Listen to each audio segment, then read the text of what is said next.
Señoras y señores, buenas noches, bienvenidos a Animales Sueltos. Solamente mostrarles, abrirle la calidad de quienes me acompañan esta noche. Es una mesa más que interesante. Bueno, ya Mariel, por supuesto, Dani, el resto de mis compañeros, el profesor Esper. ¿Te puedo decir profesor? Me gusta, porque además sos profesor, sos doctor en economía y sos profesor. De la Universidad del SEMA. Exactamente, así que te voy a decir profe, el profe Esper. Vamos. Gracias por estar esta noche, profe querido. Bueno, Waldo, gracias. Por venir, Waldo Wolf, todo el mundo también lo conoce. Gustavo, ¿cómo estás? Gracias. Muy bien. Gracias por Gustavo invitarme. escribió este libro, lo vamos a conversar en un ratito. Aquí lo tienen, Los chicos del ISIS. ¿En cuántas guerras estuviste? Guerras muy amplias. La de Irak fueron unos cuantos años, Afganistán también. Sí. Estuve... O sea, estuviste en muchas ciudades en guerra. Sí. Y has visto el terrorismo cara a cara. Vos has estado Sí, cara a el cara. comienzo en Bagdad, cuando habían ido a combatir, ahí vi el comienzo de Al-Qaeda y lo que vino después. Bueno, está Mariano Cuño Libarona. Hola Mariano, buenas noches. Gracias. Está Enrique de Rosa, psiquiatra y además, como siempre digo, un intelectual. Soy Mono Fer, buenas noches a todos. La realidad es que la cantidad de cosas que tenemos hoy es como podría arrancar por cualquier tema. Tenemos un informe, ustedes van a ver lo que es ir a clases en Santa Cruz. Un informe especial que armamos con un cronista, un compañero en Santa Cruz. Van a ver lo que es una nenita intentando ir a la escuela en Río Gallegos, que lo vamos a charlar con Mariel. Además te vamos a contar del recuento de votos. Nos metimos con una cámara, vas a ver un día entero cómo están recontando los votos, vas a ver las calculadoras, vas a ver la gente con las botellas de agua mineral, cortamos un poquito el aire, que ya empieza a hacer frío, en el recuento de votos en la Cámara Electoral. Vamos a hablar del boom de la venta de 0 kilómetros. Es un boom, crecieron el 20% en lo que va del año. Lo vamos a charlar con el profe y con el resto de los muchachos en la mesa. Lo contaba recién el profesor Esper, que atención con esto, se está empezando a encarecer la guita en el mundo, el dinero en el mundo. ¿Esto complica o no a la Argentina? Lo vamos a charlar también en la mesa. Te va a contar Mariel Fitzpatrick, la DDI Narco, un comisario y el segundo DDI Narco, en cuánto les había aumentado el patrimonio. Esto es la DDI Narco de Lanús, ¿no es Exactamente, así? la de Lanús Avellaneda, que encontraron droga en el techo. Pero vamos a arrancar con uno de los temas del día que nos ha dejado absolutamente, y por supuesto vamos a ir hablando del patrimonio de Freiler, el dólar Cristina versus el dólar Macri, pero no puedo dejar de entrar con uno de los temas que nos parece inquietante. Encontraron ketamina en la sangre o en las vísceras del fallecido fiscal Nisman. O sea, ¿estamos de acuerdo, Dani? Esto es una noticia que impacta. Quiero mostrar algunas imágenes. Quiero empezar a charlarlo primero. ¿Qué es la ketamina? Lo tenemos aquí a De Rosa y abro con él. ¿Por qué? Porque es un caso que nos sigue choqueando a todos y habla de la Argentina que tuvimos. La muerte, para mí, asesinato del fiscal Nisman. Te doy más datos. Sí. Esto es un informe de la Gendarmería que tiene a cargo el peritaje en esta nueva etapa de la investigación por la muerte violenta y misteriosa de Alberto Nisman. Se encontró en las vísceras del ex fiscal Nisman. Los peritos lo que se preguntan es si fue ketamina para anestesiarlo y matarlo, que es lo que sostiene la querella de Arroyo Salgado, o si es producto de alguna droga, una droga que pudo haber tomado. Pero la duda es porque los efectos de la ketamina es que disocia el cerebro del cuerpo. Pero a ver, lo interesante es que tenemos acá a un psiquiatra, a un médico psiquiatra que es Enrique de Rosa. Pero atención, Santoro, repetilo, encontraron ketamina. Y la grieta, incluso entre los periodistas, los que son un poco más o están más ligados a la Argentina que estaba, a la Argentina que vivíamos, dicen, bueno, ¿cómo no van a encontrar ketamina? Ketamina está ligada a la joda, a las fiestas electrónicas, a la noche. Y aquellos que creemos que Nisman fue asesinado, ahora vamos a contar, porque la ketamina mezclada con clonazepam es un poderoso anestésico. Bueno, eso es lo que dice la querella de la defensa. Luego Marcino sostiene esto otro, pero hay otro hallazgo más, Ale. El otro hallazgo es que la hora en que murió no eran las 8 del domingo 15 de febrero del año 2015. 18 de febrero del año 2015, sino que fue mucho antes. ¿Y esto por qué es importante? Porque hasta ahora la pericia oficial decía que Nisman estaba vivo hasta las 7, 8 de la mañana del domingo, que él abrió su computadora y que buscó la palabra psicodelia. Entonces, ¿qué es lo que dice la defensa de Arroyo Salgado? La querella de Arroyo Salgado dice, entonces esto demuestra, si tenía ketamina, que no fue él el que abrió, porque la computadora estaba abierta varias horas antes. Perdóname. ¿A qué hora dice quienes estuvieron allí que murió Nisman? Hasta ahora se decía que fue el domingo a las 8 de la mañana. En realidad había dos horarios que eran justamente lo que tenía que ver los peritos de parte de una y otra parte. Había una diferencia. El equipo liderado por Rafo, que era el equipo de Sandra Rosso Salgado, decía 36 horas antes del momento de haber hecho la autopsia. La autopsia se hace entre las 8 y las 10 de la mañana del día lunes. Entonces 36 horas antes daba como para que coincidiera de alguna manera, era el momento que podría haber estado Lagomarsino. Que tenía que ver con como una cena, el horario de la noche del sábado. Y demás. Esta gente habla, el grupo de gendarmería habla de las 3 de la mañana, que podría haber sido, estamos hablando de las 3 de la mañana del día domingo, ¿no es cierto? Mientras que justamente el equipo del Cuerpo Médico Forense y a su vez de Rusconi y de Lagomarsino lo plantea con una diferencia de 12 horas para adelante. Vamos a la ketamina y abro el resto de la mesa. Encontraron ketamina en las vísceras de Alberto Nisman. La ketamina, ¿qué es? ¿Para qué es y para qué sirve? Suponte que yo te quiero matar. ¿Te puedo inyectar ketamina? A ver, contame qué es la ketamina. Empiezo por el final para decir para qué cosas lamentablemente se usa. O para qué cosas se usa positivamente y para qué cosas negativamente. En principio es un antagonista de un receptor cerebral, neuronal, que produce por ende acción sobre el sistema nervioso central. ¿Qué acciones? Analgésicos, anestésicos, que fue como fue originalmente conocido. Ese anestésico hoy o posteriormente fue utilizado por los efectos secundarios más en animales que en seres humanos. Por eso los veterinarios en muchos casos han visto sus veterinarias siendo saqueadas por adictos. Y luego tiene ese efecto disociativo. ¿Disociativo qué? Despegarse es un efecto de alguna manera símil LSD, que es por eso que se utiliza también como droga de uso, entre comillas, recreacional. ¿Cuál es el problema? Al mismo tiempo, como es líquida, pero puede ser transformada por desecado en polvo, puede ser consumida de diferentes maneras. Una cosa, a ver, ¿cómo? Ale, la ketamina entró en la grieta. La verdad que es eso. Digamos, ketamina en el cuerpo de Nisman otra vez divide dos posiciones. Aquellos que creen que se suicidó, aquellos que creen o creemos que lo mataron. ¿Por qué? Porque yo ya hablé con las dos partes. Haber encontrado ketamina sin entender lo que es la ketamina, sino por lo que me explicaron que van a argumentar, que hayan encontrado ketamina en el cuerpo de Nisman, significa para los que creen que se suicidó, que puede haber consumido ketamina o que era un consumidor de ketamina y la puede haber consumido en ese momento para darse valor para el suicidio. Y los que creen que lo mataron, creen que pueden haberlo anestesiado, adormecido con ketamina para precisamente matarlo. Ese es el efecto disociativo y a lo que iba. Pero lo que digo es entró en la grieta, porque sirve de argumento a los dos. Puede ser que lo mismo que te empuja a que te suicides te relaje para que te en realidad el efecto no es de relajación. A ver, profesor, eso. Claro, no, porque lo escuché recién a Fernando decir. El efecto no es de relajación. De hecho, se utiliza, es una de las drogas que se utiliza para rape, o sea, son una de las drogas para violaciones. Lo que produce es un sujeto que pierde capacidad de estar conectado. Y lo quiero escuchar, Waldo, escúchame. Me querés matar y entras y me retenés y me inyectás.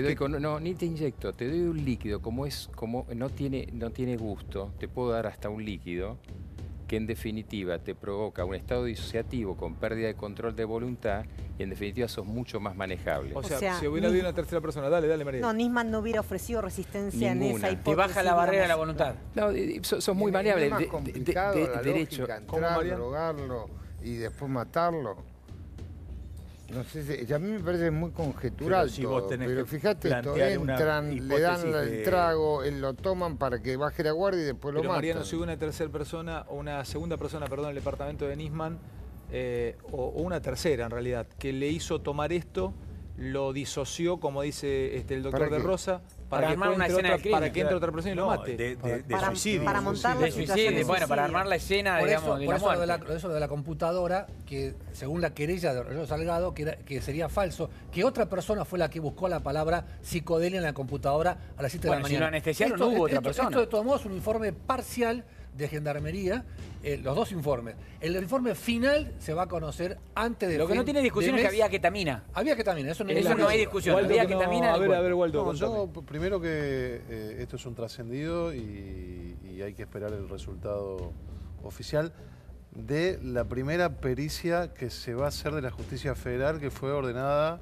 por la Corte Suprema de Justicia cuando hizo que pase a federal.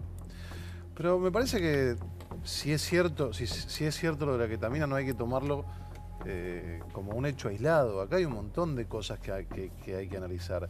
Y la primera de ellas es analizar el comportamiento de aquellos que utilizan la grieta para armar el rompecabezas como le conviene. Porque ustedes recordarán que primero dijeron de que, y desde las más altas esferas de la República Argentina, de que él tenía una relación con la Comercino. Cuando no lo pudieron probar, dijeron que el tipo andaba un hombre separado, solo. Aníbal Fernández, el gabinete de Cristina. Sí, totalmente. Después dijeron, recordarás... Aníbal Fernández decía eso. Que tenía alcohol en el estómago, salió en página 12. Y después se habló de alcoholemia gástrica, bueno, por eso, era una locura. Y después se comprobó que en no. una página que entonces, ahora, en una página oficial. Ahora, si esto es cierto, están buscando cómo desacreditar a un hombre que...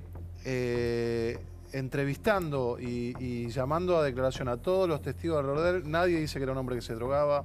Aparentemente no se habría encontrado ningún blister ni ningún otro medicamento de esta naturaleza en su departamento. Entonces digo, lo de la ketamina solo podemos discutir hasta mañana si se utiliza para una cosa o se utiliza para la otra. Pero esto y que trascienda a la opinión pública un informe reservado de Gendarmería. Acá hay gente más vinculada al derecho que yo no soy abogado. Las únicas que tienen acceso, además de los peritos, son las partes. Y siempre la parte que no le conviene lo saca la prensa para que armemos la grieta. Pero esto es una pericia de... Y no dejemos trabajar por primera vez a la justicia. Esto salió en página 12. Perdón un segundito, profesor Esper. A ver. A mí lo que me parece increíble respecto a este caso es que de Nisman conocemos de todo. Si se drogaba, no se drogaba, le gustaban las mujeres, tenía novio. Ahora, el asesino... Ni siquiera, ni el asesino ni el actor intelectual, nada. O sea, vos estás por uno de los que pensamos, como yo pienso, que lo asesinaron. Sí, no tengo, y es más, yo no tengo la menor duda que el asesinato de Nisman tiene que ver con lo que él iba a denunciar aquel lunes en el Congreso, no tengo duda. ¿Vos no tenés duda de eso? No, obviamente no tengo pruebas, nada. Claro, si hay alguien que dice no, pero no tengo duda. Pero además lo que él está diciendo la es que actuación todas del estas kirchnerismo cosas posterior hacen a la materialidad del hecho, no a determinar la autoría. Pero lo interesante es lo de la computadora, es decir, ahí te está demostrando la intervención de un tercero. A mí lo de la anquetamina no me termina de cerrar, por la grieta que dice Fernando, pero lo que dice la hora Daniel, de la muerte. Lo que dice Daniel de la computadora y la hora, ahí te puede llegar a llevar a que había otra persona. Doctor, hay otra cosa que también hay que tener en cuenta, que todo fue raro. Sabemos que la autopsia fue hecha sin volumen. Sabemos que la doctora Rosa Salgado testificó que le dijo tanto a Berni como a otros actores importantes de que no hagan la autopsia hasta que ella no llegue. Ahora, si esto es cierto, se descubriría en esta autopsia algo que no se descubrió en la anterior y que no es un tema menor. No, es grosero. Entonces digo, todo está teñido de una sospecha. No hay duda de que había ketamina en el cuerpo, ¿no? Después veremos... Yo tengo fuentes judiciales que me ratificaron que es así. Para mí tampoco hay duda de que Nisman murió por la denuncia contra Cristina y sus allegados. ¿Por qué? ¿Por qué? Porque así lo hayan matado o se haya suicidado, es por eso. Si lo mataron por la denuncia que iba a presentar pruebas horas después. Y si se suicidó también, o inducido al suicidio. Claro, una inducción al suicidio. Pero todo tenía que ver con la denuncia contra Cristina. Permitime una cosa, porque es importante que los que tratamos de poner un poco de república en la opinión pública, lo dijo la Corte Suprema. O sea, es opinable en una charla de café, pero la realidad es que para la justicia argentina dijo ya que esto era un magnicidio. Lo dijo la Corte Suprema, por eso le dio pase al Fuero Federal. Yo no recuerdo exactamente las palabras, pero digo entender que su muerte tenía que ver con su rol como fiscal. Más allá de lo que digan sin descartar ni homicidio ni suicidio, pero dijo que tenía que ver con su rol como fiscal. Ahí se enganchó, como termino nada más. Fer, antes de este fin de mes, el fiscal Gerardo Policita va a pedir la indagatoria de Cristina Kirchner por la denuncia de Nisman por supuesto encubrimiento a favor de Irán en el atentado contra la AMIA. Ahora, ahí lo utilizo y en un minutito les voy a mostrar lo que está pasando en Santa Cruz, que las clases, la verdad, siguen sin arrancar. Es fuerte lo que van a ver de una nenita en Santa Cruz que quiere empezar el colegio y no puede. Van a ver lo que es empezar la clase en Santa Cruz. ¿Cómo era, Gustavo, explicar a la audiencia la situación durante el kirchnerismo en su relación con Irán?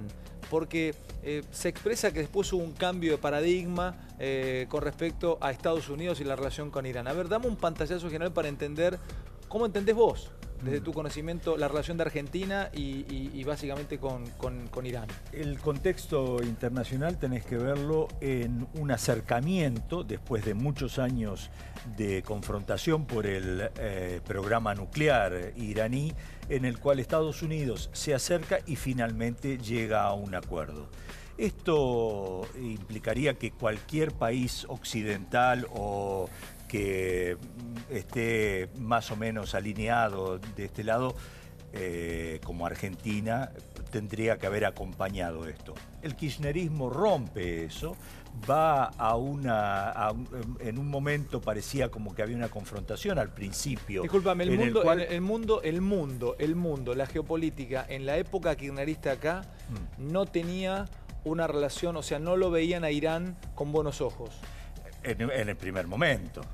Néstor Kirchner y el principio del kirchnerismo. Luego se da vuelta todo esto por algo que en algún momento tendría que explicar el canciller Timerman, que fue el que tuvo las negociaciones en África. Estuvo allí otros embajadores argentinos y enviados. Finalmente firman este acuerdo porque lo que querían, creo yo, es cerrar de alguna manera ese capítulo para pasar a otra cosa sin importarle las consecuencias que había tenido en la Argentina con la cantidad de muertos de los atentados. Yo te digo mi teoría, que yo ya la he dicho muchas veces, incluso en este programa. En el 2006 se logran las alertas rojas, en el 2007 el expresidente Néstor Kirchner... Los 5 iraníes acusados de ser autor. Exactamente. Los 5 iraníes se le pide la captura internacional. En el 2007 el expresidente Néstor Kirchner da un discurso encendido en las Naciones Unidas donde acusa a Irán, le pide que comparezca derecho. 2008, 2009 y 2010 Argentina se levanta en las Naciones Unidas cuando habla Ahmadinejad. 27 de octubre del 2010 muere Néstor Kirchner, viene Chávez a la Argentina. Marzo del 2011... Pepe Eliasef, quien en paz descanse y al que todos le debemos una gran disculpa, el ex canciller Timerman lo trató de pseudo periodista, denuncia el pacto con Irán, lo trataron de loco porque además era increíble, 6 meses antes Argentina se levantaba. Dale. Pero septiembre del 2011 ya en las Naciones Unidas Argentina no se levanta más. El cambio está cuando viene Chávez a la Argentina y la convence, a mi entender, al expresidente, y coincido con él, de que ella tiene que liderar este nuevo eje bolivariano, que es cuando la Argentina hace su gran Chávez cambio. La convence acá. O sea, debe haber tenido una conversación y le debe dicho Cristina. Bueno, no lo sé. Bueno, pero estuvo en lucubración. Pero Irán tenía muchos intereses en Venezuela y había una relación y tenés más antecedentes. Irán firmó 10 acuerdos de cooperación con Venezuela y Venezuela firmó 10 acuerdos de cooperación pero tenés más, con el gobierno de Cristina Kirchner. Tenés más antecedentes. Una cosita más, Ale. Tenés una declaración que es muy importante de Estiuso diciendo que en esa fecha le dijeron que no investigue más a Irán. ¿Y sabés por qué le creyó a Estiuso? Porque declaró bajo juramento y ninguno de los que lo denota lo denunció por falso testimonio. Señores, quiero empezar con varios temas porque lo tengo a Mariano Acuño Libarona y quiero hablar de Freiler. ¿Qué pasa en Comodoro Pi con la justicia argentina? Tenemos el programa con la mesa, una mesa hiper completa, muy interesante. Está Enrique de Rosa. En un rato con Esper vamos a hablar sobre un tema que por lo menos a muchos pasó desapercibido. Ojo que la guita, el dinero se está empezando a encarecer en el mundo. Lo vamos a tratar con el profe Esper. Además vamos a hablar, él lo trae como tema, van a ver cuánto subió, cuánto ganó la bolsa de los Estados Unidos en lo que va del año. Es un número increíble, pero se lo va a desandar José Luis en minutos nada más. Vamos a hablar de la domiciliaria Salas, a Milagro Salas. Se va a la casa, se va a la Ciénaga, esa casa de la Ciénaga, Milagro Sala.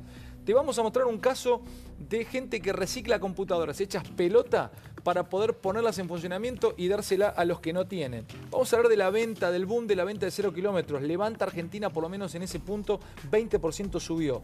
Vas a enterarte de la DDI Narco de Lanús. Cuánta guita tenía el comisario, el subcomisario de la DDI Narco de Lanús. Vas a enterarte quiénes están hoy denunciados en la bonaerense. Te lo va a contar Mariel Fitzpatrick.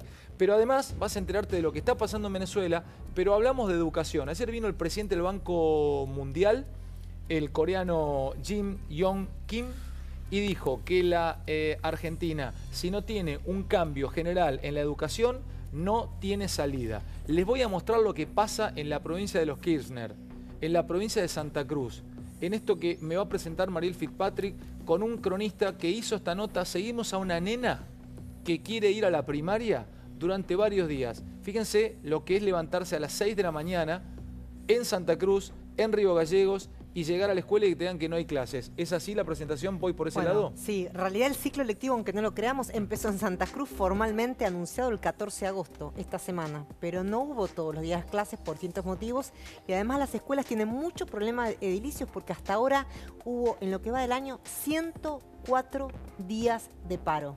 O sea, desde que empezó el ciclo lectivo 6 de marzo, no habían empezado las clases. La provincia de los Kirchner. Creo que esto vale de muestra. Fíjense, seguimos esta nenita. Es una nota que pido por favor que le presten atención. En una noche de muchas novedades y de muchas cosas te vamos a seguir contando. Vean esto, por favor, se lo pido a la mesa. Porque estamos hablando de la Argentina que viene. Así no vamos a ningún lado.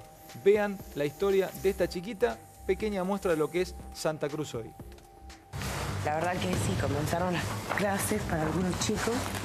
Mi nena hoy tiene clases. ¿Es la tercera vez que tiene clases en el año? Sí, estamos en agosto. Un poco más de media hora para entrar a la escuela y está levantada hace más de media hora. Hay ansiedad. Ansiedad de ir a la escuela. Hay un sector de aulas que ahí yo no puedo ir, tengo que ir a otra aula porque no hay calefacción. Hay otras escuelas que tampoco pueden arrancar hoy por otros problemas edilicios. ¿Cómo haces para enterarte si los chicos tienen clases mañana? Por lo general yendo a la escuela a preguntar o muchas veces yendo a la hora de ingreso directamente y si no tienen te volvés y te tienen, bueno, entrar a la escuela. Hay que ir prestando bastante atención porque se complica para frenar con el hielo en la calle. Bueno, ya estamos en la escuela número 1, Hernando de Magallanes, de la ciudad de Río Gallegos.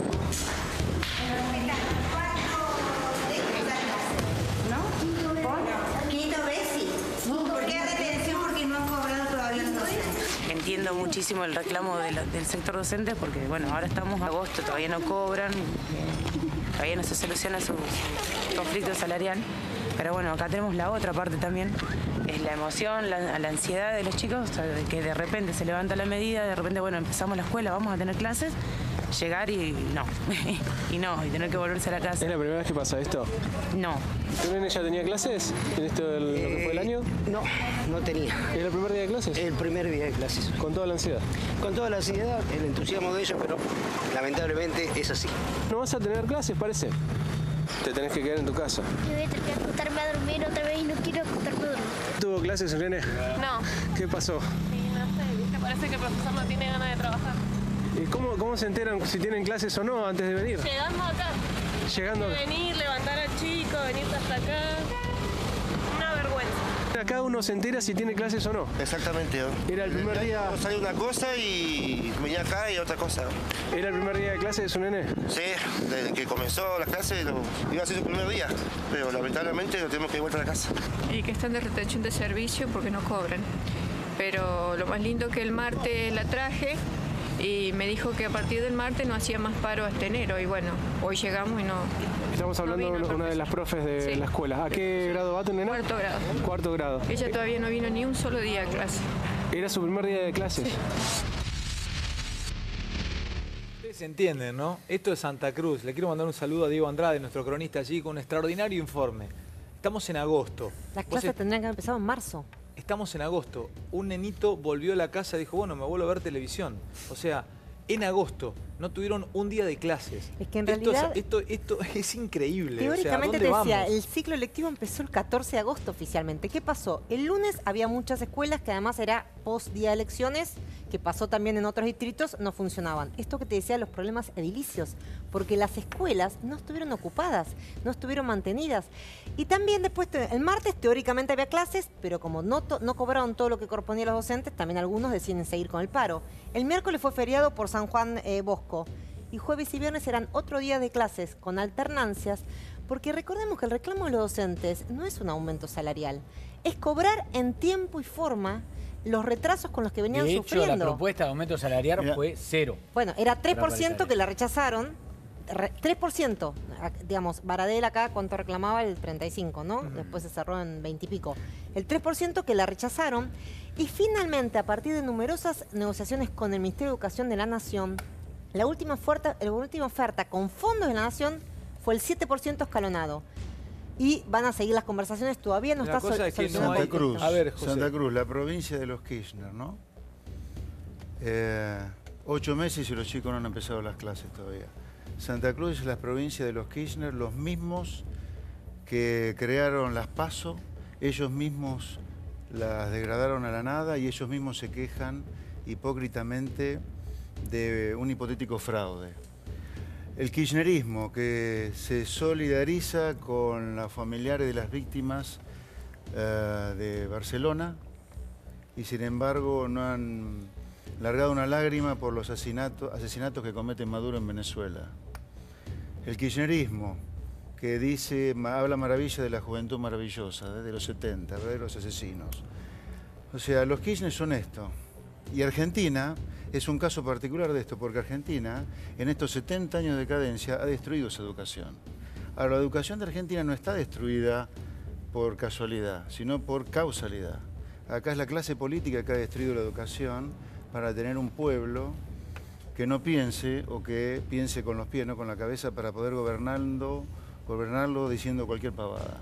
O sea, Argentina o sea, para vos es un plan sistemático. No tengo duda. Argentina ha cometido, como sociedad, ha cometido un verdadero genocidio educativo. Argentina fue de los primeros países que alfabetizó a su educación en América Latina desde principios del siglo XX. Hoy Argentina no para de ir para atrás en los últimos 15 años. Y Argentina se sigue así, sin hacer una verdadera revolución educativa, donde yo te diría, lo saque al Estado como proveedor de educación y vayamos a un sistema donde la escuela pública reciba plata del Estado solo si el chico quiere ir, y con un sistema de vouchers, y no dinamita el estatuto docente argentino. ¿Eso existe en el mundo? Sí, claro. ¿Cómo es muchísimos eso? países. A ver, quiero escuchar a todos. Es todo lo contrario a lo que rige en Finlandia, que teóricamente es el país más moderno nosotros no somos finlandeses, del mundo. Nosotros tenemos Baradel. Vos estás diciendo algo totalmente distinto a lo que rige en el mundo. No. Hablemos de cosas que son comparables. Nosotros tuviéramos un servicio civil como el finlandés, ok. Si tuviéramos un servicio civil como Suiza, dale Suiza. ¿Pero qué mirás, Suiza o Barandel? ¿A dónde querés apuntar? Tienes que apuntar a lo mejor. Espérate, yo estoy diciendo otra cosa. Nosotros, con este sistema, ¿qué nos ha pasado con la educación? ¿Nos ha ido bien o nos ha ido mal? Sí, con este sistema, pero este no es todo el sistema. Perdóname, yo analizo como globo el sistema como globo ha destruido la educación. Después me podrá decir que parte del sistema es el que ha provocado la destrucción, pero no hay duda que Argentina ha destruido su educación. Entonces, ¿cómo no vas a pensar una reforma? No, pero hay yo tengo una idea de reforma. ¿Cuál es tu propuesta de reforma? Una pregunta que les hago a ambos. Ustedes, no sé, pero deben andar cerca de la misma edad. Ustedes son generacionales. Ustedes son, acá algunos son generacionales y otros somos generacionales entre nosotros. Yo por ahí soy un poquito más grande que Mariel, pero la realidad es que nosotros recibimos educación y la educación que recibimos nos permite, aunque sea, saber qué está pasando e interpretar un texto. Acá en los últimos 15, 20 años, a ver, Enrique, sos psiquiatra. No, pero más allá de eso, ¿qué pasa en la docencia? ¿Qué va recibiendo uno en alumnos universitarios? ¿Qué va recibiendo uno en conferencias, en charlas y demás?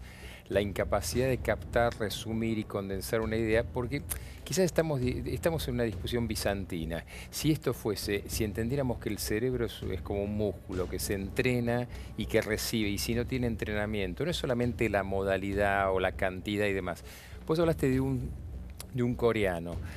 ¿Por qué los países del sudeste asiático, por qué Corea, por qué Taiwán, por qué Singapur hoy no solamente están en primer lugar, sino que hasta en una cosa antes impensada, en el coeficiente intelectual están en primer nivel? Porque desde hace 20, 30 años vienen apostando no solamente en cantidad, sino en calidad, y hay políticas de enviar a sus graduados universitarios a hacer doctorados en Cambridge, en Oxford, en el MIT. Entonces, hay una política adrede para subir y ha dado resultados. O sea, esto no le pasaría a una provincia china. de tener 6 meses no les sin pasa, clase. no les pasa. Gustavo, vos has viajado por el mundo, La Gustavo, cifra acá es terrible. Aquí hay más de 4 millones de chicos entre 6 años y ponerle 18, 20, que no estudian ni trabajan.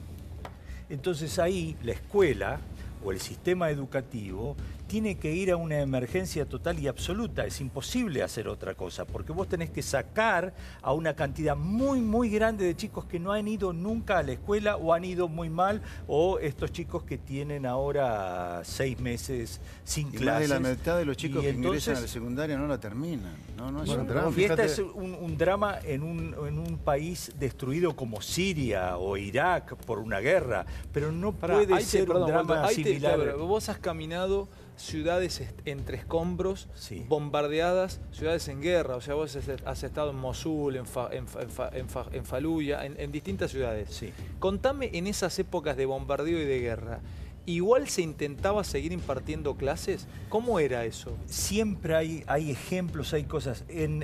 Por ejemplo, en Kabul, donde habían estado los talibanes por 5 años controlando el país, y las chicas no podían ir a la escuela, muchas mujeres y profesoras y demás en sus propias casas daban clase a estas chicas, poniendo en peligro la vida de ellas. Les daban clase a las chicas.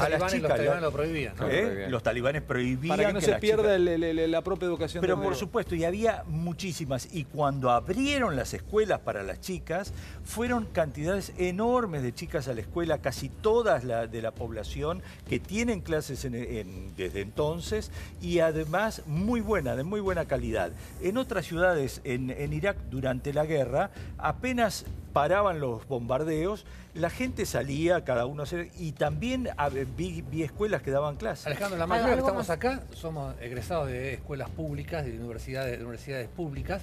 Acá el problema es el financiamiento. Hoy los docentes de la provincia de Buenos Aires están pagando sus aumentos con deuda externa que ha tomado el gobierno. Entonces, si no hay un consenso entre los partidos mayoritarios para ver cómo se financia la educación, aparte de la calidad y del sistema, hay un problema de plata. Señores, esperen que me acelero, tengo muchas cosas. Y además quiero contarles 2 temas. Te vamos a contar de la guita en el mundo, si se está encareciendo o no, lo va a contar el profe Esper, y además te vamos a contar de un detalle. Lo que ganó la bolsa de los Estados Unidos en el último año. Quiero hablar de Comodoro Pi, quiero hablar de justicia con Mariano. Te voy a hacer escuchar el contraataque de Freiler. En minuto, Mariano, quiero que lo compartamos juntos al aire. Sigue el recuento de votos. Hay un informe porque nos metimos en la Cámara Electoral. Vas a ver cómo cuentan voto a voto con la calculadora. Vamos a dar información de qué está pasando con esto. Y preparame, Fer, el dólar Cristina versus el dólar Macri. Acá seguramente Esper tendrá una mirada, se ríe ya. El dólar Cristina, yo voy a dar los números que efectivamente son del dólar Cristina versus el dólar Macri. El dólar Terminator. El dólar Terminator. Tenemos a Gustavo, vamos a hablar también de lo que está pasando en el mundo, con el terrorismo y con los ataques, con la violencia que está viviendo el mundo. Ha escrito este último libro, Gustavo, Los chicos del ISIS, cómo los reclutan, cómo los adoctrinan, cómo esclavizan a las mujeres, cómo decapitan a los prisioneros. Vamos a hablar un ratito con él y por supuesto siempre, por lo menos este libro es un éxito de ventas en Argentina, la Argentina devorada del profe Esper. Rápido, recuento de votos, nos metimos dentro, fíjate cómo están contando los votos, cómo están contando los porotos, y luego ya nos metemos a hablar un poquito por ejemplo, el boom de los 0 kilómetros, la venta de los 0 kilómetros, el dólar Cristina versus el dólar Macri y Comodoro Pi. Justicia que está ahí en la grieta. Pelean por Freiler. Vamos a charlarlo con Mariano, es un experto Mariano, es uno de los mejores abogados, uno de los tipos que más sabe de derecho en la República Argentina, Cuño Libarona. Pero antes, recuento de votos, siguen ahí, poroteando, mirá. ¿Cuántas horas de trabajo cargando bolsillo? 12 horas por día. Sí. ¿Primera elección o ya tienen experiencia? No, varias elecciones ya. ¿Cuántas urnas son en toda la provincia? 5.589. 35.589. Sí, es un número. Esta es un poco la trastienda que se vive aquí en el Teatro Argentino de La Plata. Vemos a algunos fiscales que están aquí, en el piso. Se trajeron las botellitas de agua. Hay que hidratarse un poco porque la jornada es muy larga. Arrancamos 7:30 de la mañana y hasta las 8 de la noche más o menos hasta llegar a nuestras casas. Acá tenemos planillas que vienen con observaciones por parte de los fiscales. Algunas mesas, por ejemplo, en este caso, que el escrutinio no estaba en la Junta Electoral, otras que la tendencia no se cumplía. Esto es lo que nos provee la gente del distrito como para incorporar. Era sospechoso el número porque no coincidía con el promedio que obtuvo Cambiemos, por ejemplo. Exactamente, sí. Obviamente, el escrutinio provisorio, por su propia la naturaleza de que es ajeno al control judicial, puede prestarse algún tipo de picardía. No podemos asegurarlo de que las haya habido. El 100% de esa actitud lo vamos a conseguir a partir de este proceso, pero que obviamente es un proceso lento, que lleva muchos días. La verdad que trabajamos muy duro y bueno, estamos terminando el día, gracias a Dios. ¿Notaron diferencias respecto del conteo provisorio que se hizo? Sí, calculamos alrededor de 8.000 votos de diferencia entre el conteo provisorio y el conteo final. ¿A favor de ustedes? A favor de Unidad Ciudadana. ¿Quién gana las elecciones finalmente? Cristina Fernández de Kirchner. Sí, los telegramas ahí contándose, estos son el recuento de telegramas. ¿Algo que me quieran aportar? La Cámara, esto está pasando en La Plata, lo tenía el control el juez federal Culota, ahora la Cámara Federal, la Cámara Nacional Electoral, tiene el control de esto, que va a tardar unos 10 o 15 días más para tener el escrutinio ya en manos en la justicia, lo que tiene valor legal y oficial. El definitivo, digamos. ¿Podés mostrarme 2 fotos? Empiezo a hablar con Cuño y me meto en este tema, de la casa donde va a vivir Milagro Sala. Finalmente le dieron la domiciliaria, se va a la casa. Esta no es, esta es la antigua casa. Esa es la de la capital. Esa es la de San Salvador, donde no le permitieron ir por una cuestión de seguridad. A ver, dame que ella quería ir. Dame la foto esa entonces de recién. Le voy a pedir la producción a mis compañeros. El domicilio real. Esta es la casa, esta casa estamos viendo. Sí. De verdad es la casa, no es la casa de Britney Spears, ¿no? No es esas fotos de la revista People que vos ves. Mira, esta casa le hizo una señora que manejaba planes sociales. Exactamente, que cobró más de 700 millones para hacer planes sociales, o sea, viviendas humildes para trabajadores, a través de cooperativas. Me arrepiento de haber estudiado, la verdad. Claro, pero vivía en esta casa. Esta casa está en el centro de Jujuy. Acá ninguno de los 2 jueces que la tenían presa con prisión preventiva en la cárcel dijeron a esta casa. ¿En esta casa vivió Milagro Sala? Este es el domicilio real. Donde vivía con el marido. Este es donde vivía con el marido y con los hijos, el domicilio real. ¿Qué te pasa, Waldo? Poneme la completa. ¿Qué pensás de esta? Cuando ves esto, Waldo, ¿qué pensás, la verdad? No, pienso que lo que hablamos de la grieta, ¿no? Y gente que la endiosa como si se trataría de alguien que bajó de Sierra Maestra para engrandecer la provincia, y vimos todos como un día antes de las elecciones del 2015 retiraba una cantidad exorbitante de dinero, y vimos los testimonios de que venían con valijas. Y vuelvo al tema de la educación, ¿no? ¿Cómo puede haber tanta gente? Uno puede cuestionarla con respeto, ¿o no? Lo que no puedo entender es cómo hay tanta gente que venera de una manera como si se trataría de un ídolo, como si trataría, esas son las falencias culturales que vienen de las falencias educativas. A ver, Mariano.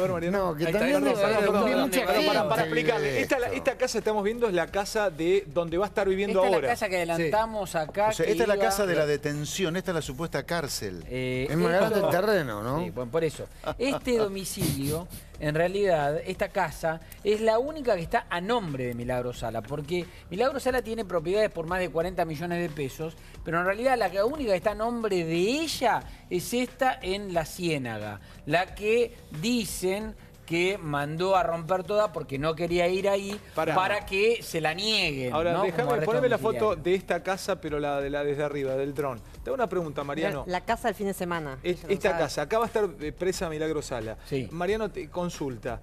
Cuando te dan una domiciliaria, ¿vos te podés mover por todo ese patio y podés meterte en la pileta si querés, o vos tenés unos metros por unos metros? Hay dos posibilidades. En general es amplio el sistema, es decir, puede hacer por el jardín, puede andar por la pileta y no puede saltar la verja, digamos. Sí. Pero hay otros sistemas, y sobre todo si te ponen una pulsera que te controlan, he visto que no pueden salir de la casa, salen al jardín y suena. Puyén Hermanos dispuso una pulsera electrónica. ¿Y quién decide la casa donde vos vas a pasar? Se ofrece y el tribunal decide. Dan 3 opciones. ¿Puede ser propiedad tuya o no? Puede ser propiedad tuya. Carlos Menem estuvo preso en una casa de otro señor. Por lo menos en este caso dieron 3 opciones. Gendarmería, que es la que va a tener la custodia posterior del arresto domiciliario, evalúa las 3 opciones. Fue a la de San Salvador de Jujuy y dijo, a donde vivía antes de caer presa con su familia, y dijo, acá no puede ser, no tenemos condiciones de seguridad, y además, digamos, está en un centro de conflictividad política. Entonces, la tienen que poner en algún lugar alejado. Van y eligen la de La Ciénaga. Cuando dicen que cuando Milagro Sala se enteró que la iban a mandar ahí, mandó a destruir la casa o a vandalizarla para exactamente, para que no pueda ir, para que Perdón, termino con la noticia judicial que no tenemos de decirla. El juez Pullen... Este es el interior de esta casa, está hecha es el interior de la casa que está vandalizada. ¿Por qué está bueno, está vandalizada? Para. ¿Cuál es la denuncia? Esto es un hidro. Está roto este hidro. Que rompieron, sacaron el inodoro, sacaron los sanitarios. La denuncia que hacen el gobernador, la gente del gobernador Morales es que para no ir ahí, que está lejos del centro político de Jujuy. ¿Por qué no quieren ir ahí? Porque está lejos del centro político de Jujuy. Porque la aíslan, Ale, la sacan de la escena política. Todas las manifestaciones políticas van a tener que hacer 20 kilómetros desde el centro de Jujuy. ¿Pero qué creen? ¿Que va a ser Puerta de Hierro la casa donde va a estar pero por eso, el juez dispuso hoy, todavía no fue, el juez dispuso hoy que tenga pulsera electrónica, que la controle Gendarmería y que además puede tener 7 visitas por día cuando vaya. Y el problema más grave ahora es que él dijo, los organismos tendrán que encargarse de la reparación. ¿Quién le va a pagar la reparación de la casa para que ella para el contribuyente es más barato que esté macana esta? ¿Cómo? Digo que para el contribuyente, o sea, nosotros es más barato que esté presa, porque la verdad que el quilombo que hay para mantener la presa ahora en el centro. Y a eso ya voy, Waldo, que le pregunto a Mariano Ligado. Acá discutimos mucho sobre lo que decidió la Corte Interamericana, ayúdenme, de Derechos Humanos. La Comisión Interamericana de Derechos Humanos. ¿Eso te obliga? Si la Comisión Interamericana de Derechos Humanos te dice, hay que liberar a De Rosa, vos tenés que ir a liberarlo a De Rosa automáticamente como justicia, ¿es vinculante lo que te dicen? Hasta hace poco se dictó un fallo en contrario cuando cambió la Corte 3-2. El criterio previo era, y con algunas disidencias de Fait y de Petraki, que siempre estaban en contra, por ejemplo, un caso bueno, que fue un chico que murió en la salida de obras sanitarias en una seccional, la Corte decía hay que acatarlo, tienen control, hay que aceptar el criterio de la Corte. ¿La comisión dónde está? Interamericana. Que hay que aclarar la diferencia entre comisión y la Corte. La Esto Corte fue la es comisión, el Tribunal Superior. Exacto, la comisión no es la te dictamina. La comisión recomienda. Te da una recomendación, una opinión consultiva. Te recomiendo tal cosa. Muchos consideran que tiene el mismo criterio vinculante obligatorio. Otros te consideran, no me está obligando. Necesito entender algo. ¿Dónde funciona la Comisión Interamericana? En Washington. En Washington. Exacto, es producto del Pacto de San José de Costa Rica, donde vos podés ir a agraviarte. ¿Y quién llega ahí? ¿Quién puede llegar ahí? Cualquier ciudadano. Cualquier ciudadano de Iberoamérica, de América. Que esté adherido al pacto. ¿Pueden hacerle lugar o no? Estados Unidos no. La comisión observa, la comisión observa y recomienda. La Corte resuelve. Por eso, de hecho, el juez Puyens-Hermanos, Fer, en este caso puntual, dijo que para el juez Puyens-Hermanos la recomendación de la comisión no es obligatoria, pero que igual la intención es respetar que si había un riesgo de vida en la prisión, acordate que antes recomendaron la libertad, no lo atendieron. Y después recomendaron la prisión domiciliaria y ahora sí. ¿Y vos qué entendés de derecho? ¿Qué entendés de esto? ¿Que para vos también daba la domiciliaria? Yo creo que es un tema recontra político, con 1000 factores, donde hay 2 disputas, es un tema más provincial que nacional. Vos me decís si tiene que estar la señora presa, hay riesgo de fuga. No sé, si tiene que estar ahí, me parece inteligente que no esté en el centro. Me parece prudente que le regulen las visitas. Pero Mariano, le pusieron una pulsera ahora. Ella tiene una causa por supuesto asesinato y por amenazar a testigos. Sí, yo los invito a que un día... Yo no creo que pueda amenazar. Yo los invito... El lugar donde va a estar, pero escúchame, Daniel, el lugar donde va a estar tiene que responder a las recomendaciones de la comisión. La comisión que recomienda que esté cuidada de salud, ahí, que esté... Disculpame que no, el juez le recomienda al juez, el que decide es el juez. Y el juez lo que se ve que tuvo en cuenta, y no está mal, según lo que dice Daniel, es, primero, un lugar seguro de que no sufra ningún tipo de ataque o que se escape. Un lugar con visitas restringidas. Y el juez fue inteligente, no la puso en el centro para que no le hagan... Lo que digo, Mariano, es esto. Lo que digo es esto. La comisión recomienda determinadas cosas sobre la presa Milagro Sala, que esté bien de salud, entonces dice, creemos que eso se va a dar si tiene arresto domiciliario. Después entra la Gendarmería y la Justicia Argentina. Entonces la Gendarmería va y observa cuáles son los lugares propuestos para ver en qué lugar la va a poder cuidar mejor. Y ahora lo que yo te digo, me lleva a esto. ¿Qué hacemos con todos los otros presos que están peor? Yo los invito... Obviamente. Ahora, todos estos cuidados con Milagro Sala, todos estos cuidados de que no se suicide, que no se ahorque, que no la maten. O sea, estamos esperando qué cosa que no ocurre que hay que tener todos estos cuidados. El juicio, ¿no? algo. Esto va a concluir con las condenas. Yo te invito a una o sea que en condena. gran lugar, o en alguna medida, todo este lío ocurre porque tarda el juicio, tarda el fallo. Yo soy vicepresidente de la Comisión de Seguridad Interior y nosotros recibimos a las víctimas de agresiones de Milagro Sala. Y hasta hace poco no habían sido recibidas por la Comisión de Derechos Humanos. Yo los invito a que los escuché. Yo los escuché. Bueno, perdón un segundito, meto con Waldo un segundo. A ver, vos los escuchaste. Sí. Describime algunas cosas que te contaban de Milagro Sala. A ver, Waldo, ¿lo escuchaste vos cara a cara? Vi gente llorando, contando cómo los venían a apretar por no ir a las movilizaciones, por oponerse a dar una parte de las dádivas que recibían, de los planes y de los subsidios a cargo de ellos.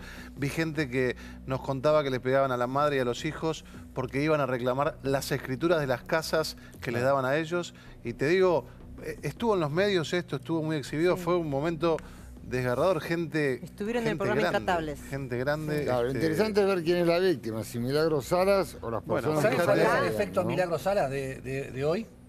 En la justicia de Jujuy se presentaron 10 presos comunes con prisión preventiva que reclaman que también le den la domiciliaria. Absolutamente. Y Morales es el hombre más popular de la historia de la Pero fíjate los delirios nuestros. A Nisman le encontramos todo lo que podemos. Ahora, ni el autor material ni el autor intelectual. Y por otro lado, Milagro Salas, que ha provocado las cosas que comenta él a sus víctimas, con prisión domiciliaria en un lugar donde yo te diría, Mechi, vámonos a vivir ahí. Yo hablé con gente común de pelota a la cabeza. A ver, perdón, ensayame eso, a ver, profe. Estamos hechos pelota a la cabeza, por eso te digo, esta sociedad está loca. Mirá lo que pasa con Nisman, un fiscal de la Nación, donde le encontramos todo menos quién lo mató, ya sea el autor material o el intelectual. Grieta, y la José, otra... porque todo es grieta. No, profe, que eso todo es grieta, La lamentablemente. grieta es un subproducto de la enfermedad que tenemos. Estamos locos en la cabeza lo que estamos haciendo. Te vuelvo a repetir, Milagro Sala le pegó una mansión. ¿Sabés qué? Y lo peor es que no nos damos cuenta, y lo segundo es que lo tomamos como algo ordinario y lo aceptamos como algo normal. Es que haber normalizado la normalidad, haber normalizado la normalidad. Acá hay un psiquiatra pero voy a tocar con los tres vórtices. Interesante lo que dice el profe Esper. Para vos es una locura que igualemos. Es una locura. O sea, que estemos, que en realidad no nos preocupemos por si hubo o no un magnicidio, estamos preocupados y gastando millones de pesos en Milagro Sala que va a vivir ahí. No te quiero poner mal. No te quiero poner mal. Ahí va a vivir. Mirá, poner al profe el primer plano de la. Ahí, mirá el laguito atrás. Michi, vamos. Todos somos milagros. Y yo soy economista. Igualmente, la situación actual es bien diferente a hace 1 año y medio, 2 años. ¿Qué quiero decir? Yo hablé con gente común de Jujuy, con, digamos, habitantes de Jujuy, y están felices. Hay una encuesta. Déjame que diga una cosa. 80, ¿no? Están felices de que Milagro Sala esté presa. Estará presa en la cárcel, estará presa en la casa, pero Milagro Sala no está más en el estado paralelo que tenía en la provincia, ni presente en la situación política y en la escena política de Jujuy. ¿Tenés algo para ensayarme lo que instaló Esper con Mariano Cuño Libarone? Por alguna razón hoy, vos me lo preguntaste creo que la vez pasada, esto de estamos locos, yo hablando con Tato Yang decía la locura, pensá un libro, La locura de los argentinos. Realmente hay algo que no tenemos, y muy interesante lo que decía acá María, ¿no? Es que el gran tema es haberlo banalizado. ¿Saben por qué el trauma se instaló? Y esto justamente está muy estudiado a través de las víctimas de la Segunda Guerra Mundial y demás. Cuando algo se banaliza, pasa a ser normal. Nadie se queja. Uno lo acepta, nadie se queja, pero el grave tema de banalizar, normalizar, es que nos causa gracia. Nosotros el otro día a un amigo yo le decía, guarda, pero nos estamos riendo mucho de cosas demasiado trágicas, y eso es la característica de lo traumático. ¿Cómo es eso? Claro, cuando vos... Estamos mal de la cabeza, ¿no? Cuando vos naturalizás... A ver, tenemos una mujer en la mesa y en alguna época una mujer se le insultaba, yo me acuerdo una vez, y ella se reía, ay no, me trata así. Cuando la mujer empezó a darse cuenta que esto era una locura, es decir, sube de nivel y empieza a darse cuenta que esto es obviamente más que sujeto de derecho, algo que está pasando hoy con los chicos, es porque sale de una situación traumática de una sociedad de cierto tipo. Hoy no nos damos cuenta. ¿Eso le puede pasar a una sociedad? Eso nos pasa a la sociedad, pero eso lo ven... ¿Y por qué estuviste bien vos en el vórtice? Lo ve un abogado, penalista u otro, pero digamos, muy particularmente en el área penal, yo lo veo en la área forense, lo ve un economista. ¿Por qué en economía? La etimología de la palabra economía es interesante, es el sistema. No es un tema de plata, es cómo funciona una sociedad y después se traslada al tema del dinero. Pero en definitiva, en nuestra sociedad nos parece normal que una señora de este tipo, que viva en una casa fabulosa y otro chico no tenga escuela. En la sociedad argentina vos te acostumbras a tomar como normal la corrupción, los barra bravas, la falta de educación, el maltrato, la guarangada, y no te das cuenta de que está mal. Evangelización completa. Yo creo que ahí hay una gran responsabilidad de la justicia, porque ¿qué pasó? Durante todo el gobierno, todo el kirchnerismo, con el gobierno de Eduardo Fellner en Jujuy, la justicia, había muchas denuncias que Milagro Sala ya tenía, y la justicia no hizo nada.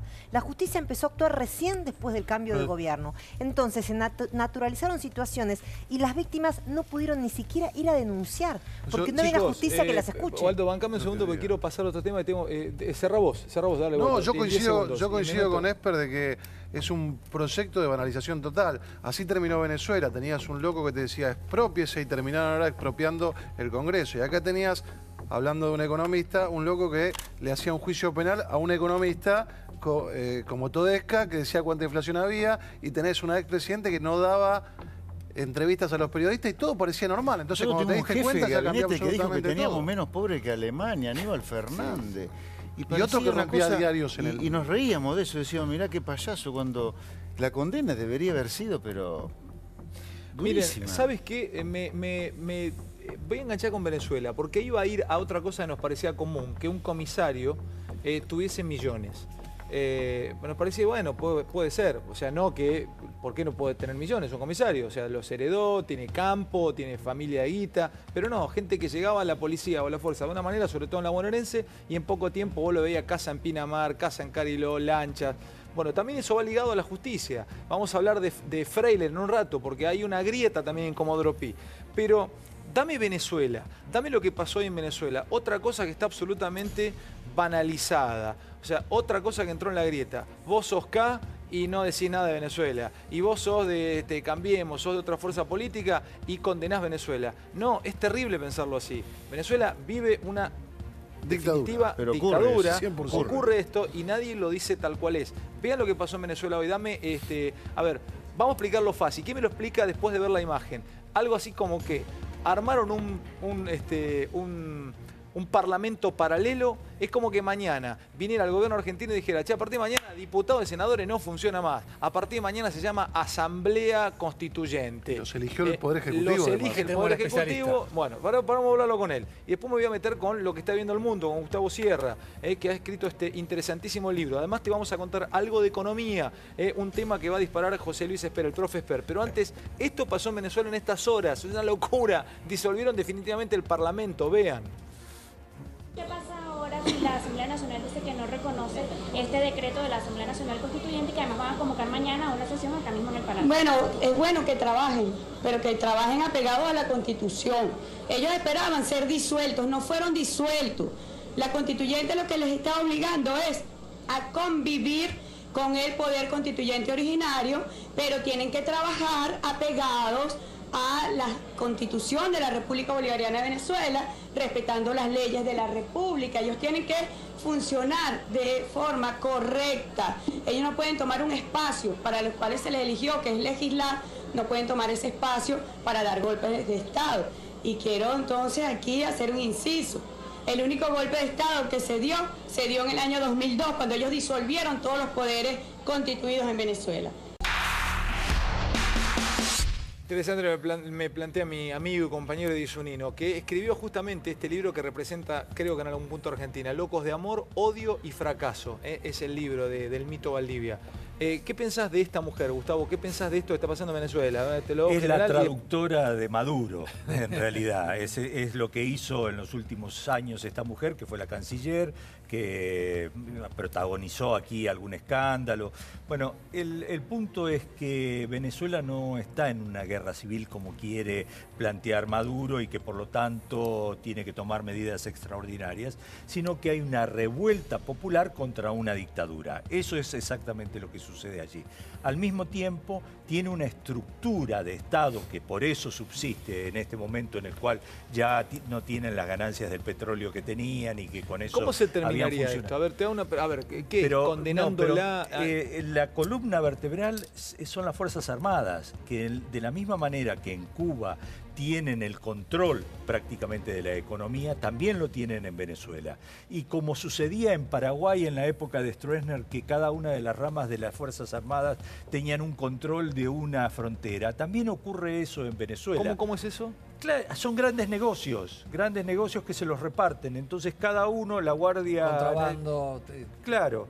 Fuerza. Tiene Pero me dice una cosa, del país. Sí. Me dice una cosa. Esta semana estuvo el vicepresidente de Estados Unidos, Pence, y repitió este tema que si es necesario, Estados Unidos va a usar la opción militar en Venezuela, cosa que fue un error gravísimo porque Maduro hizo movilizaciones de apoyo, sacó a las milicias y demás. Y Macri le dijo que todo el Mercosur se opone al uso de la opción militar. Ahora, hay una paradoja. Si Estados Unidos con Cuba no hubiera tomado, por ejemplo, las medidas de embargo y demás, probablemente el régimen cubano no se hubiera abroquelado de la manera que lo hizo y se mantuvo en el poder durante tantos años. A mí me parece que cuando vos los amenazás con invadir a un régimen así, es funcional a Maduro. Es una proteína, por supuesto. Si vos los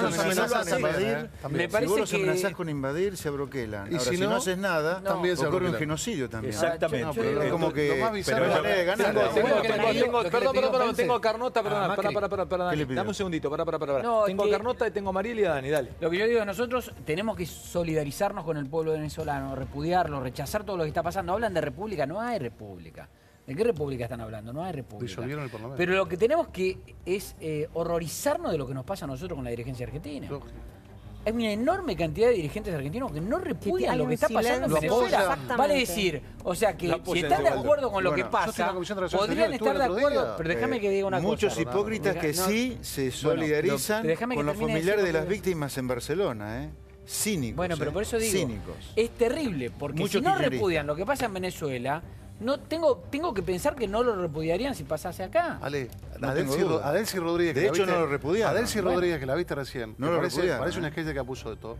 Entró a la Cancillería acá sin ser invitada, de colada, a los empujones con legisladores del Frente para la Victoria. Y lo que es absurdo... La reunión del Mercosur que había. Sí, señor. Y lo que es absurdo, y yo lo veo en la Comisión de Relaciones Exteriores que hoy preside Cornelia Schmidt-Liermann, porque pidió licencia Lita Carrió por abocarse a las elecciones, es que apoyan diputados del Frente para la Victoria, un régimen, los miembros, el otro día no pudimos sacar un comunicado en coincidencia, fíjate quiénes son los integrantes de la comisión, apoyan legisladores la disolución de un parlamento. Pero Waldo, te puedo hacer una pregunta. Waldo, escúchame, pará. Y voy con vos, Mariel, No, está bien. Te hago una pregunta.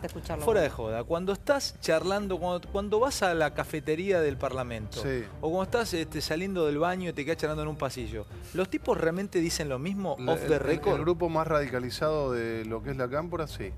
Sí, es más, yo siempre lo cuento si querés. ¿Pero qué te dicen con respecto a los muertos? Está bárbaro lo que ¿Ustedes no escucharon que han llegado a hablar de la teoría de los dos demonios? Que el Frente para la Victoria hable de la teoría de los dos demonios en un país donde nosotros maduramos como sociedad y condenamos los crímenes de Estado, habla de un retroceso y una banalización inaceptable. Que Delcy dice que los desestabilizadores son la oposición. O sea, como si la oposición intentara voltear a Maduro, cuando en realidad la oposición fue la que ganó las bancas unánimemente con los votos. Porque acá hay que recordar que el Parlamento, que ahora no funciona más, fue elegido por la gente en elecciones consideradas con observadores internacionales, Gustavo, limpias. En la constituyente que ahora se conformó hace poquito, no participó la oposición. Recordémosle esto a la gente porque quizás no sabe ese detalle. Entonces, esta constituyente es una constituyente que le responde a ciegas a Maduro. O sea, todas las leyes las van a sacar de la constitución. No hay oposición. Es un parlamento donde hay un solo bloque, el bloque oficialista. ¿Sabés cómo fueron las elecciones? ¿Sabés cómo fueron las elecciones? Vos no votabas por 2 opciones. Solamente iban a votar lo que votaban que sí. Y quedaba registrado en un registro quién votaba que sí. A ese le daban el carnet de la patria y a ese le corresponden víveres. Porque la oposición no participó. El que no votaba, no le dan de comer. Dicen que participó hizo un 12% una votación de los anterior la oposición que sacó más de 7 millones de votos en contra de esto y pidiendo que no asumiera. Votaron 23.000 venezolanos en la Argentina. Están llegando en este momento 700 venezolanos por semana a la Argentina. Hoy se calcula que el mayor éxodo de un país en el mundo, no estamos hablando ni de África, ni estamos hablando de lo que pasa en el ISIS. El mayor éxodo de gente en el mundo hoy es de Venezuela hacia afuera. Bueno, de hecho Macri pidió que relajaran las medidas para que recibir a venezolanos, digamos, limitar al mínimo las restricciones o los requisitos que hay para poder ingresar al país, como un gesto básicamente humanitario. Sin duda. Digamos, porque señores, la salida, dame la salida y preparame lo de la DDI narco de Lanús y después me voy a meter con 2 temas picados del profe Esper y además el dólar Cristina versus el dólar Macri y vamos a hablar del libro de Gustavo y del terrorismo en el mundo con Sierra. Sí, dale María. Perdón, Dani. Sí. El tema es que Pence le agradeció a Macri porque la Unidad de Información Financiera está buscando los bienes financieros o bienes inmuebles de 13 Maduro y otros 12 funcionarios chavistas. Eso es más eficiente que mandar tropas a Caracas. Buscar si tienen plata de la corrupción invertida en Suiza, en España y todo lo demás. Muchísimo. Yo creo que por ahí viene la forma realmente de presionar a este grupo que tiene el poder y que no quiere negociar con la oposición. Señores, un gran programa, la verdad que es un lujo. 12:15 de la noche, pasamos por todos los temas, un nivel de una altura de las discusiones y de las charlas que realmente da orgullo. A ver, vamos a meternos un poco en la provincia de Buenos Aires. Después prepárame también un tuit de la Cámara Electoral, porque ahí juegan un ida y vuelta político también. Tiene que ver con que algunos dicen que el gobierno de Cambiemos sostiene que ahí hay un 20 y pico % de argentinos, por lo menos de bonaerenses, que no fueron a votar. Y que ese 20 y pico % que no fue a votar en las PASO sería un voto Cambiemos, un voto para Bullrich. Y ahí aparece hoy un tuit de la Cámara Electoral poniéndole, en un ratito lo voy a mostrar, poniéndole a vos, si no fuiste a votar, te vas a enterar qué tenés que hacer para ir a votar. No es que podés ir a votar libremente. O sea, hoy hay un tuit, lo voy a mostrar y me lo van a interpretar los muchachos, por ahí me estoy equivocando yo con lo que vi y con lo que vi y me lo van a corregir. Pero vamos por parte. Vamos a la provincia de Buenos Aires. Policía bonaerense, DDI en Lanús, que tenía que luchar contra el narcotráfico. Vean esto que trae Mariel Fitzpatrick, porque ¿te acuerdas que hace menos de un mes en esta Argentina vertiginosa nos olvidamos? Pero fue la noche de un domingo 23 de julio a las 10:30, 11 de la noche. Hubo un operativo relámpago en la Dirección de Investigaciones de Drogas Ilícitas de Lanús, Avellaneda. Llegó Gendarmería con el director de Asuntos Internos de la bonaerense. Eran esas fotos que mostramos que había una guita. Droga, no guita. Droga en el cielo raso, en 2 sectores, en el cielo raso y en los cajones de la Dirección de Investigaciones que debía luchar contra las drogas. Por eso digo, naturalizamos cosas que parece una película, digamos, no cuesta creerlo. Querían guardar ahí para que no se esto es lo que vimos. Bueno, ¿qué pasó? Hubo un sargento de esa dirección que grabó un video. Dámelo pantalla completa, a ver, dame la pantalla completa. Grabó un video contando que estaba la droga y se lo envió a una ex policía conocida de él en Mar del Plata y este video llegó a Ritondo, al jefe de Asuntos Internos, que es un civil, que hay que destacarlo, que es Guillermo Berra, y a su vez se filtró también a Infobae, que fue el que lo publicó por primera vez. En este operativo encontraron la droga, tal cual decía este sargento en el techo. Esto lo vimos ya, nos sorprendió, no lo podíamos creer. Ahora, ¿qué pasó?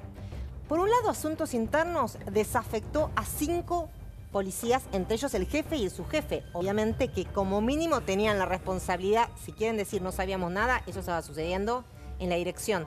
Igual me contaban que se veían los paneles reparados, porque cada vez que ponían y sacaban la droga del techo había como que volver a sellarlos. Pasó que separaron a 5 policías de esa Dirección de Investigaciones de Drogas Ilícitas. todos están bajo investigación. A su vez, hay una causa judicial que tiene el juez Federico Villena, que venía una investigación de antes y que este operativo... ¿Tenés placas para mostrar el crecimiento? Sí, te quiero mostrar algo, porque Asuntos Internos empezó a investigar a estos efectivos patrimonialmente. Atención con esto, son ex jefes de la DDI. Este era el jefe, Ariel Scalia. A ver. ¿Por qué? Porque uno supone que si hay connivencia con el narcotráfico, bueno, algún dinero debería tener extra que era el comisario Ariel Scalia. María, ¿puede ser que se quedaban con la droga y después la revendían? No, lo que hacían es la plantaban en operativos falsos. A ver, ahí estaban las dos hipótesis. Negociaban con los narcos. Mira, Scalia, que era el jefe, el comisario, tiene un patrimonio de 6 millones de pesos. Están desafectados, imputados por asuntos internos, investigados por la justicia. Scalia, que tiene 42 años y un sueldo de 30.000 pesos, Asuntos Internos ya le determinó que tiene un patrimonio de 6 millones. Ahora, no le cierran los números. Con razón, después la gobernadora tiene que vivir en una base militar, ¿no? Se le pregunta por qué vivís en una base militar cuando vean estos nenes. Un comisario de 42 años ganaba 30 lucas por mes y el patrimonio es de 6 millones 6 palos. O sea, esto es según la declaración jurada. Hay que ver si tiene más. Y el subcomisario Mario Rosselló, 39 años, 22.000 pesos. Un matrimonio de 2 millones de pesos. O sea, claramente estos están siendo investigados y están complicados. Ahora, hay un dato que me llamó la atención. Vos sabés que ya la bonaerense tiene separado Asuntos Internos y el ministro Ritondo separaron a 5.600 policías de la fuerza. Y hay investigados por enriquecimiento ilícito, que esto probablemente, estos comisarios y subcomisarios también están en este número, ¿no? Porque obviamente aumentó su patrimonio. 900 jerárquicos, 900 comisarios y subcomisarios. Y 80 ya fueron denunciados a la justicia. O sea, hasta ahora, antes, en la gestión previa a María Eugenia Vidal, no se investigaba el patrimonio de los comisarios y de los subcomisarios, excepto que hubiera una causa judicial. No tenían obligación de presentarlo. No estaban, ahora tienen que presentar la declaración jurada. ¿Y qué hace Asuntos Internos? Mire lo que presenta y dice, esto no cierra. Tremendo informe, Mariel. Quiero mostrarles una foto de la bolsa de los Estados Unidos y un tema que nos proponía el profe Speri. Rápidamente voy con el dólar Cristina versus el dólar Macri. Después ya me voy a Freiler y paso por hablar de terrorismo internacional y todo lo que tiene este libro de Gustavo Sierra. A ver, profe, te traje porque es interesante, me lo planteabas recién como tema en la previa, con un WhatsApp interno. ¿Te sorprendió lo que aumentó o lo que dio de ganancia la bolsa de los Estados Unidos? Explícamelo fácil, explícaselo a la gente. No, lo que es interesante, o es una gran pregunta de muchos en el mundo, y en Argentina también obviamente es, cómo con un impresentable como Trump, vos viste lo que ha hecho en las últimas horas, en varios planos, ¿no? No solo vació de contenido los consejos asesores, sino que también coqueteó ahí de manera muy dudosa con un casi atentado nazi en Virginia. La bolsa americana en un año ha dado 16% de ganancia, en dólares obviamente, ¿no? Pero para eso te digo, 16% es casi un país emergente. A ver, y el motivo es que la economía americana está creciendo bien, está bajando el desempleo. Y el mundo está acompañando muy bien, te diría. Eso nos lleva a otra reflexión, que es... Perdóname, yo te quiero hacer esta pregunta. El otro día leía en un artículo de Asia Times que los chinos aplican en el protocolo de Kioto, en las reuniones de ambientalistas mundiales, piensan en una economía para los próximos 25 años y Trump piensa en una economía de los años 80, de una época reaganiana. A ver, entonces explícamelo. El tipo piensa con cabeza de los 80 y sube o gana la bolsa en el país 16%. Hay algo que no se entiende. ¿Por qué? Porque, bueno, en Estados Unidos, más allá del presidente, allá no son señores feudales como acá. Allá funciona la república, allá hay control republicano, allá hay pesos y contrapesos. Allá, por más que Trump diga las estupideces que dice, allá el control parlamentario existe, la justicia existe. Por eso es que la economía americana... No tienen un parlamento como los venezolanos. Obviamente que no, por eso es que la economía está creciendo como crece. ¿A vos te sorprende este dato? O sea, 16% es país emergente, es una tasa de país emergente. Y la otra cosa interesante, lo que está pasando en el mundo... Atención con esto, la guita en el mundo. Es que yo veo que empieza a haber preocupación en Argentina de una posible suba en la tasa de interés americana. Y Estados Unidos está subiendo la tasa y va a seguir subiendo la tasa, pero la liquidez que hay en el mundo es tan extraordinaria que, entre comillas, lamentablemente, Argentina no va a tener problemas para seguir financiándose. Digo lamentablemente porque la deuda algún día tenés que pagarla, no es que es un... ¿Pero va a estar más cara la guita del mundo? Yo creo, no, algo más caro va a estar. ¿Cómo? Es como el pago del cuotas, algún día lo tenés que pagar. Algún día lo tenés que pagar, pero veo que aparecen señales de alarma por el hecho que Estados Unidos esté subiendo la tasa, pero te diría, Japón, Inglaterra, Alemania están con una política monetaria todavía muy laxa, así que yo no veo problemas para que Argentina se financie hoy. Guarda, ese es un problema para mañana en el cual Macri está teniendo muy poco cuidado. Macri está siendo muy poco prudente con la política de endeudamiento. La deuda pública está creciendo mucho y Argentina cuando se endeudó mucho tuvo problemas. Profe, una pregunta más y quiero poner tu Twitter. ¿Cuál es tu Twitter? O sea, que la corte con la deuda, Macri.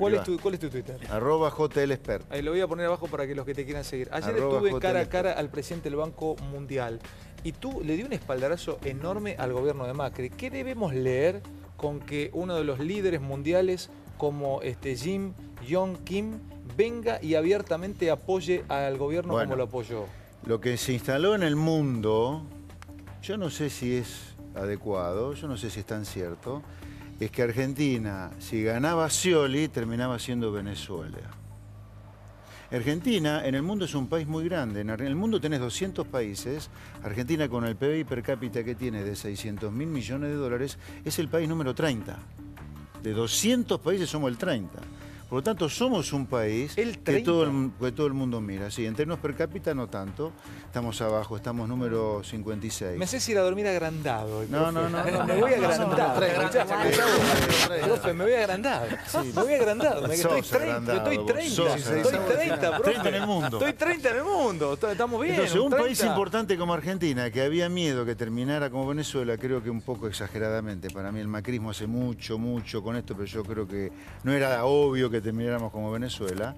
Bueno, que termine como terminó, al menos en el corto plazo, con un gobierno que no es una asociación ilícita como sí era el kirchnerismo, con gente que no miente, que trata de gobernar equivocado o no, que puede discutir ciertas cosas de una manera civilizada. Para el mundo ha sido una gran sorpresa. Entonces yo entiendo que el mundo esté impactado de manera favorable por Macri. Por supuesto que tiene toda la razón, además. ¿Sabés qué le contó Macri, un ministro, después de los elogios del presidente del Banco Mundial? Dice, parecen los elogios de mi papá, en un día con buen humor. Gustavo, y ahora vengo con el dólar, ¿no? Este es tu libro. Y a todo esto, recién el profe Fer nos hablaba de la guita en el mundo. Sí. ¿Y a dónde, y qué va a pasar o qué se espera de los próximos años del mundo? Porque yo hoy veía lo que sigue ocurriendo en Europa y nos pensamos siempre, ojalá que no empiece a ocurrir en Argentina o que geopolíticamente estamos protegidos, estamos lejos de todo. A ver, pero ¿qué mundo se viene, Gustavo? Vos que has estudiado, has viajado y has vivido en lugares con guerra y has escrito este libro. Lamentablemente, con respecto a esto, vamos a seguir escuchando y viendo terribles atentados en todo el mundo. Sabemos que miles de chicos europeos fueron a pelear con el ISIS en el califato, que regresaron a sus países, la mayoría tiene nacionalidad de los países europeos, también en Estados Unidos, también en Canadá. Lo de Barcelona de ayer es producto de esto, es un grupo de chicos que totalmente integrados ahí. Nacido en Barcelona. Nacidos, no integrados, nacidos ahí, de esa sociedad, pero al mismo tiempo tenés que ver lo que hace España, que tiene todavía los dos enclaves de Ceuta y Melilla en África. Y, Una pregunta para Gustavo. Viste que ISIS se adjudicó el atentado en Barcelona. Sí. ¿Vos crees realmente que ISIS cometió el atentado? Mi sospecha, o yo tengo alguna sospecha que no. No, yo creo que sí, porque la reivindicación es a través de los mismos mecanismos que utilizan siempre para hacerlo. Mi sensación es que ISIS quedó muy desmantelado después de la cantidad de cohetes que recibieron a principio de año de parte de la Alianza, ¿no? No, yo creo, perdóname, estaba ahí cortaron el financiamiento. Sí, pero creo que las células están, que han llegado ahí, que están muy bien organizadas, que el atentado de ayer es muy parecido al de París, no lo pudieron terminar, tenían todo como para hacerlo, y que no es la única célula, por supuesto. Rápido, porque tengo una pregunta del capítulo 5. Yo vi un informe de inteligencia así, donde los servicios de inteligencia argentina estaban investigando a un argentino. Yo no sé si vos tenés esa información. ¿Cómo? ¿Hay ¿Por qué lo tirás ¿A un así? argentino? Sí. Porque no puedo dar nombre, no puedo decir nada. Porque Santoro, a esta hora lo es tirás. información secreta. Es información secreta. O sea, pasa que hay varios círculos. Una cosa es ser un combatiente. No se cuenta, ¿eh? No. Bueno, pues vos nunca viste en ningún escritorio ninguna información que te parecía. No, pero Daniel, mira. Yo no estoy dando nombre ni nada. Estoy diciendo que están sobre ese caso, nada más. Vos levantás una piedra y hay un argentino en algún lugar del mundo, en principio.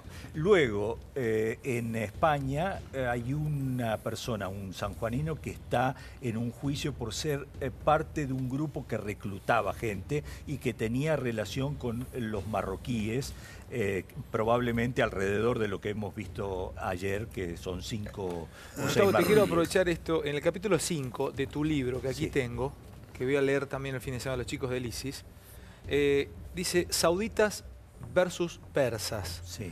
Dice, Irán es el mayor soporte que tiene el régimen de Bashar al-Assad. Sin ese apoyo es muy probable que hubiera caído hace tiempo. Los ayatolas enviaron más de 10.000 combatientes y oficiales de inteligencia a Damasco y en los últimos 5 años entregaron más de 15.000 millones de dólares al gobierno sirio. ¿Qué significa este capítulo? Es la lucha desde el siglo VIII, IX, que entre chiitas y sunitas. Son dos corrientes de la iglesia, de los islámicos. En la iglesia católica, te quería decir, existen diferentes corrientes, ¿no? Los integristas, los progresistas, etcétera. Dentro del Islam existen dos grandes escuelas, hay otras, que empezaron a luchar por quién era el verdadero sucesor de Mahoma.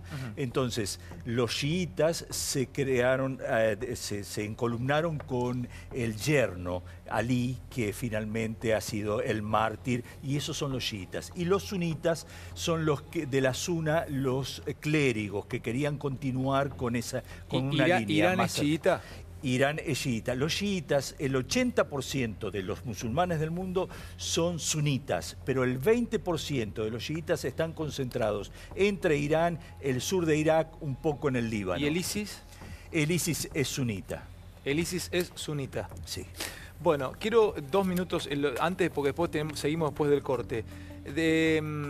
Tengo lo de Freiler.